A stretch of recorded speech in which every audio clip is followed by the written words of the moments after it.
moved to Churchill Downs. Publisher, as you mentioned, off his second in the Arkansas Derby, as well as Tistastic moving to Churchill off of winning the Louisiana Derby at the fairgrounds. Definitely have had a tremendous amount of water over the last 2 weeks, 10 days in the Louisville area, and expecting a good enough racetrack to get their first breeze at Churchill Downs on Saturday morning. Well, we were very impressed with Publisher, and again, the way that the Derby set up, you had a big finish, I guess, by the 1-2 horses, including yours. Is that the kind of style you like? I mean, you like him sort of kicking at the end there, or would you like to have seen him out closer to the front? I think it's a great it gives you a lot of comfort knowing that the Derby's another eighth of a mile and a mile and a quarter. And you must, have success in the Derby. You're going to have to be able to stay the whole mile and a quarter. And I feel very good about the distance for both of our expected Derby entrants this year. I see. With Publisher and Tistastic, I mean, is it?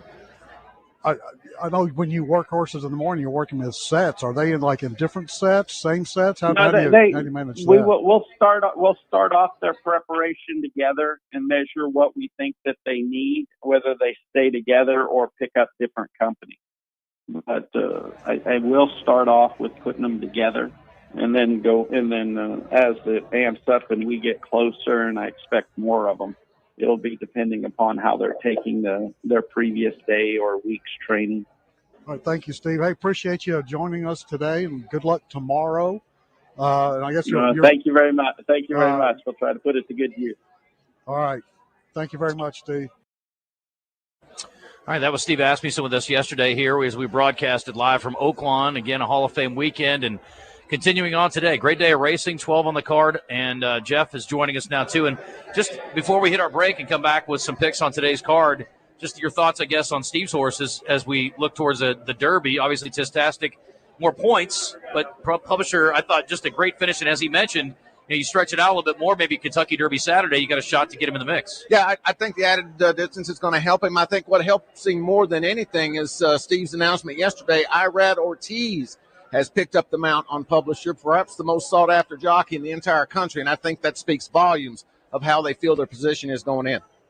How about for you? I didn't. That's the first I've heard about the Irad Ortiz. I kind of like that, and I thought particularly, he has yet to win a race. I mean, he's still a maiden. Think about what would happen if he won the Kentucky Derby as a maiden. That's amazing. I mean, that would be one of the greatest training treats in the history of horse racing. Has it happened? I don't believe so. If it did, it happened a long, long time ago. Yes. Yeah, I don't believe it has happened. Okay. No. Well, that's interesting. That's a good note to end on for this segment. We'll hit a break and to sleep, perchance to dream for Steve Asmussen, the Publisher. He's obviously had tons of success. Yeah, just add it to his list of accolades. That would be perfect for him, I guess. We'll hit a break. It's 11:13. We're back with some picks. Jeff Taylor's joining us now again. We'll look at the Apple Blossom, the Count Fleet Stakes, and we'll take a peek over at the Lexington Stakes at Keeneland as well. Stick around. It is Oaklawn Raceday on this Saturday here on 103.7 The Buzz.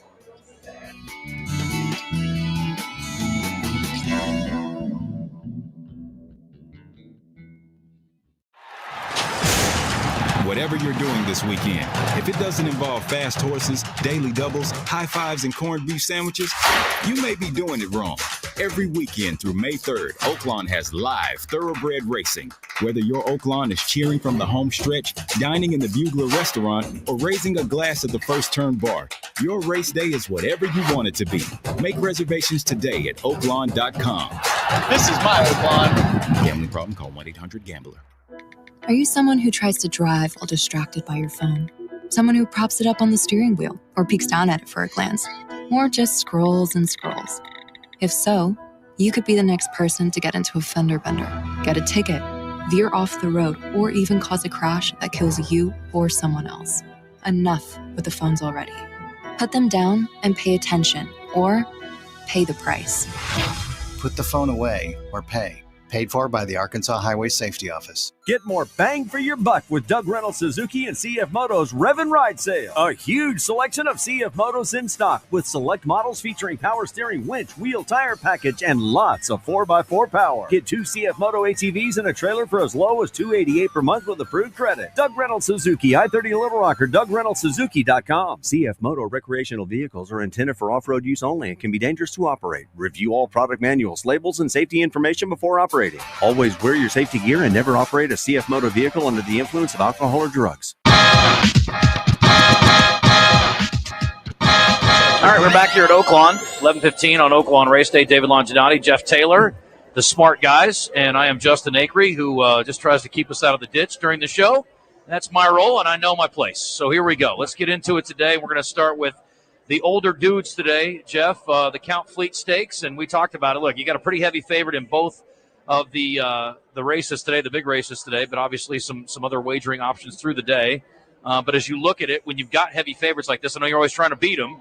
Again, maybe a little bit of a taller order in the Apple Blossom, but what are you feeling going into the Count Fleet Stakes here? Well, I hate to say I'm not quite the 100% Booth believer yet. I probably should be, but I'm kind of a stubborn, obstinate sort when it comes to handicapping. My prejudice sometimes precede me. But I'm going to go on a little different angle here. I'm going to go for the other Asmussen. I think Rivet's got a big shot in here. Obviously, Booth is going to be the lonesome speed. Rivet, though, I think is going to be heading up the first flight, and if there's anybody that can go get him, I think it may be Rivet. This is a colt that's got some back class to him. He's a 4-time winner at Oaklawn. He has not shown much this season, but he's been sneaky good, I think, in his last race or two. He is on the improve. He has run fast enough to be competitive with his more high-profile stablemate. And, I'm going to certainly say with the exacta both ways, but I think if there's a realistic upsetter in here, it is Rivet. Tejano Twist, hard knocking sort, everybody loves him, but he's going to be up against it like he was last time in the Whitmore. There's just not much speed in here other than Booth for him to set the table up for a late rally. I think he gets some of it like he did in that third-place finish last time, but as second choice, he just offers me no value at about 7-2. So I'm going to go Rivet and Booth and hope it comes the longer of the two prices as far as the exacta goes. Yeah, if you get the Asmussen exacta, that would be interesting. David, it's hard not to like Payne in here as we're in the midst of the Masters, but he's obviously a very long shot against some pretty healthy competition. Well, and, trainer David Jacobson, who's owner and trainer of both him and the two-horse Happy American. Payne, he's 10 years old. He has run his eyeballs out this meet. And I think, if he were my horse, I'd give him a break, just to be honest with you. However, I am truly a Booth believer. I think he's going to be 1-9 in here. I think he's going to win. So the way I'm looking at this race is who can I back him up with? And for that purpose, I'm going to go look for the 2 Happy American. He's got as good closing speed as Tejano Twist. Again, he could be a victim of a lone horse on the lead, but a lot of times, what happens then, the others sit back, and I think he can close just as well as Tejano Twist, and he's going to be a bigger price. And an interesting sidebar here, too. Happy American was also entered against Skelly yesterday, and he opted for, A, the more money, and maybe, B, the lesser of the two evils as far as the Asmussen runners go. So an interesting kind of twist there with Happy American. Gotcha. All right, let's move on to the Apple Blossom. David, give you first crack at this one. Again, it's going to be hard not to just sit in awe of watching the defending horse of the year for Kenny McPeak and Torpedo Anna. The other horses and jockeys will not be doing that, though. They're going to be trying to beat her like they do any other time. And, it's interesting in talking to Steve yesterday. Again, when you go into a race like this, you kind of know what you're dealing with. But as we talked about off the air yesterday, David, it's almost a can't-lose situation. There's a lot of money to be collected here regardless of how you finish in the mix. It's obviously great to have a shot to beat her, but even if you don't, there's a pretty good payday in here potentially. And there used to be, not so much anymore, but back in 30, 40, 50 years ago, there used to be a sense of pride if you were if you had a horse that was even in the same gate as a horse like Torpedo Anna. Whether you challenged her or not, it was like, hey, I ran against one of the best horses of all time. Right. I had a horse that was at one time was head and head with her. Then they sprung the last. Only in the gate. And then they sprung the last. Exactly. But, and we do have one scratch in here, the 4-horse Noble Miss. Don't think it's going to have any impact on the wagering in this race at all. But Torpedo Anna obviously is the horse to beat. To be honest with you, I think there might be one horse in here that has a small chance of beating her, and that's the 5, Where's My Ring. Where's My Ring? You got to kind of throw out the fact that she ran against her twice last year, once in the Kentucky Oaks and once in the Acorn, and got beat by a combined 40 lengths. But you kind of got to throw those out. Perhaps she wasn't at her best those 2 days. She is coming out of an extremely impressive race and a fast race here at Oaklawn, an allowance optional claimer, non-winners of 2 lifetime, or non-winners of 1 other than, where she won by 12.5 lengths, going 1 mile and 16th. That was matter of fact, that was a higher buyer figure than what Torpedo Anna got in the Azeri. So if there is someone who has the opportunity to do it, it's going to be the 5 Where's My Ring, I would think. But I still think I don't think we saw the best of Torpedo Anna in the Azeri. I think today, we may not see the best of her today either. Do we need to, though? I'm not sure if we'll need to. Yeah. Yeah, that's my sentiments exactly, Justin. If anything, she's training better than she was prior to that Azeri win, which was relatively easy. There is 1 or 2 angles in here maybe the long shot players should grab hold of. There is a 6-pound weight swing in Free Like a Girl's favor. She had to give up 2 to Anna in the Azeri. Now she gets 4 pounds. In my opinion, that's not enough. It may close the gap a bit, but I don't think it's going to be enough. I think you got to treat this race as an ice-cold trifecta situation. I think Free Like a Girl runs her race. She always seems to show up. Solid second in here. And Where's My Ring, I think, is the best of the rest. As David mentioned, she got drilled, and that was back last summer when she was going relatively well. She did win the Gazelle, a grade 3 at New York, leading up to that Kentucky Oaks effort. But I don't think she's in this class. I think she's a distant third today. The other race horses in here, to me, are simple. They're cannon fodder, and I hate to be unflattering, but that's to me what they are. And I think it's a 3-horse race. I think it could almost come no other way than Torpedo, Free Like a Girl, and Where's My Ring, a distant third. All right, let's head over to the Lexington Stakes, 416 today or so. Purse is $400,000 over 1 mile and a 16th. And again, the final qualifier, again, only 20 to the winner. From a point standpoint for the Kentucky Derby, you've got a couple of scratches in here. Hypnus, the Kenny McPeak horse, we've talked to him about. He's got a couple in here, including Native Runner in the middle of the field. And, again, there's some pretty good prices in here. So, for a wagering standpoint, Jeff, pretty good opportunities in here potentially. Yeah, and I'm hoping Hypnus holds somewhere around that 6-1 morning line price. I'm going to probably draw the line with him at about 9-2. If I go lower, he goes lower than that, I may have to shop a little elsewhere. But I'm going to give him another shot in here. I really liked him in the Louisiana Derby, as Kenny did. He virtually guaranteed a no worse than third place performance, but he didn't pick his feet up that day. I don't think he really liked what he was doing. He wasn't focused, unlike that maiden win that he had down there. Very troubled trip in the Rebel for him. They're going to put the blinkers on him, and if that's going to make the kind of difference that is made in the mornings with Hypnus, I think he's going to move forward quite a bit. With the blinkers on, he turned in a bullet half mile of 47-1, and that is an extremely nice move. I think the equipment changes agreed with him. I know what I saw in the Rebel. He's a much better colt than what we saw in the Louisiana Derby, and I think he rebounds today and hopefully will be a square price as well. Well, I'm going to go. Obviously, the horse to beat in this race is the 7 Prater, who's the 2-1 morning line favorite from Chad Brown's from the barn of Chad Brown. He's coming off back-to-back wins. The first one, and his first win as a 3-year-old at Gulfstream Park, won by 7.5 lengths, going a flat mile there. That was a 1-turn mile, and I'm going to try to beat him as well. But I'm going to go with the other McPeak in here, the 5-horse Native Runner, who gets Jose Ortiz for the second straight time. Jose Ortiz rode him last time at the fairgrounds on March 18th. He drew off to win by 4.5 lengths, and that was a good number for that day.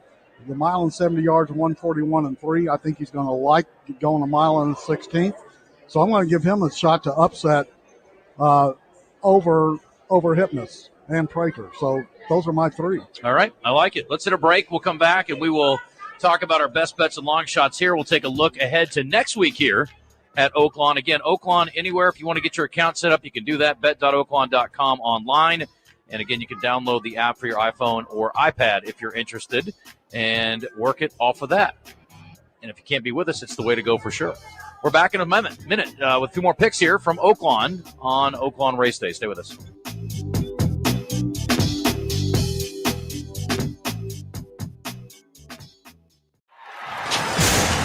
Whatever you're doing this weekend, if it doesn't involve fast horses, daily doubles, high fives, and corned beef sandwiches, you may be doing it wrong. Every weekend through May 3rd, Oaklawn has live thoroughbred racing.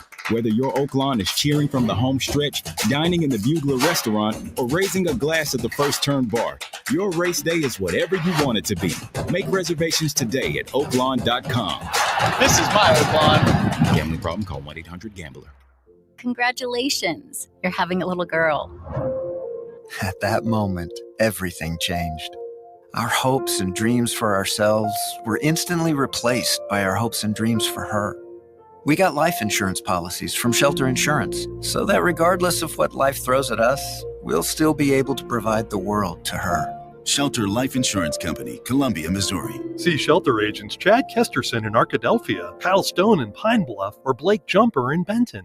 Gear up for spring and summer fun with Doug Reynolds Suzuki and CF Moto's Rev and Ride sale. A huge selection of fully loaded ATVs and side-by-sides on the lot, ready to move. Save up to $1,500 off and 1.99% APR with approved credit on select models. Doug Reynolds Suzuki, I-30 Little Rock, or DougReynoldsSuzuki.com. CF Moto recreational vehicles are intended for off-road use only and can be dangerous to operate. Review all product manuals, labels, and safety information before operating. Always wear your safety gear and never operate a CF Moto vehicle under the influence of alcohol or drugs. All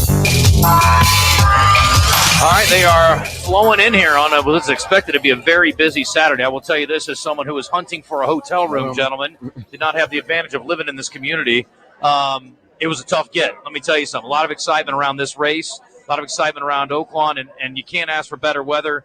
I'm assuming the infield is open. It was absolutely. Okay, yes, well, absolutely. Perfect weather for just about anything you want to do around town today, but obviously being here at Oaklawn is our favorite thing to do on a Saturday. JT, we're going to give you first crack at best bets here today. Well, we're going to try to get out of the box, not in a huge way, but decently priced second choice in the opener. Number 5, Call Sadie. She's in for a claiming price today for the first time. You've heard me say it many, many times. The biggest, best move in handicapping when it comes to class is that move from maiden special weight company down into the claiming ranks for the first time. That fits Call Sadie to a T. She's simply not maiden special weight kind of class. She gets the tag today. She chased a pretty good filly last time out. Had to settle for second. Christian Torres takes the mount back. Christian is not going to go quietly in defense of his riding crown. Each and every mount, I think, is important, and he gets the return call on Call Sadie. I'll give her the nod here in the opener. How about for you, David? All right, race number 7. It's an all Asmussen entry here. Owner, Steve Asmussen. Jockey, Eric Asmussen and Keith Asmussen. This is the 1 and the 1A. I really like the 1 Little Town Sis, but you get Dream Princess thrown in. They're 8-1 in the morning line. I don't expect I'll get that. I'm looking for maybe 5-1. And if I get that price, I'm firing on that 1-1A entry in race number 7. I like that. That's almost in long shot range there. So what is your actual long shot today? I've got 2 long shots, so we'll go through them rather quick. The first one is race number 3, the 6, Maximum to Excel from the Donnie K. Von Himmel barn. Throw out his last race and look at the works between the last race and this race. Love those workouts, especially that pattern from Donnie K. He's done that pretty well. And my other one is the last race of the day, the 8-horse Dashing Leader. Get you out of the doldrums? Yeah, get you out of the doldrums in case you do it. Hope springs eternal, my friend, in the final race. How about for you, JT? We'll go to the 4th, give Asmussen Clan a little bit more love with the 1, Fire in My Soul. Didn't break in his only other previous start. That was down at the fairgrounds. Was really out of contact to a pretty quick opening set of fractions. Clean break today. I think that inside post is actually going to benefit him. Keith up for Father Stephen. Let's say Asmussen all day long. It looks like up and down all around. Number 1, Fire in My Soul. Race 4, my Buzz long shot.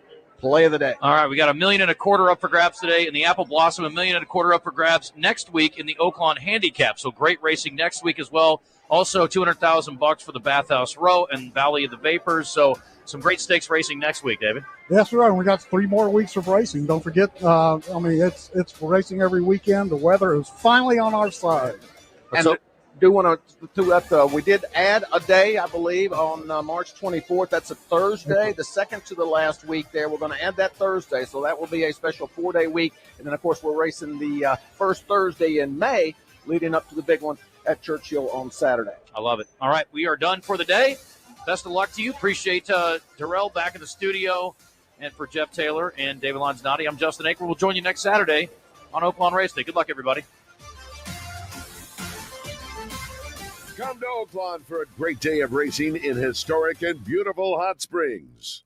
When you can't make it to the track, Arkansas residents can watch and wager online with Oaklawn Anywhere. Furlong to go. It's Muth. Jez Steele running huge in second. Timberlake third. Muth with a 16th to go. He's opened up by 3. And it's Muth coming down the stretch in Hot Springs to win it. Muth, the son of good magic, wins the Arkansas Derby. Go to bet.oaklawn.com or download the iPhone or iPad app from the Apple Store for details. And new users can take advantage of a $150 sign-up bonus.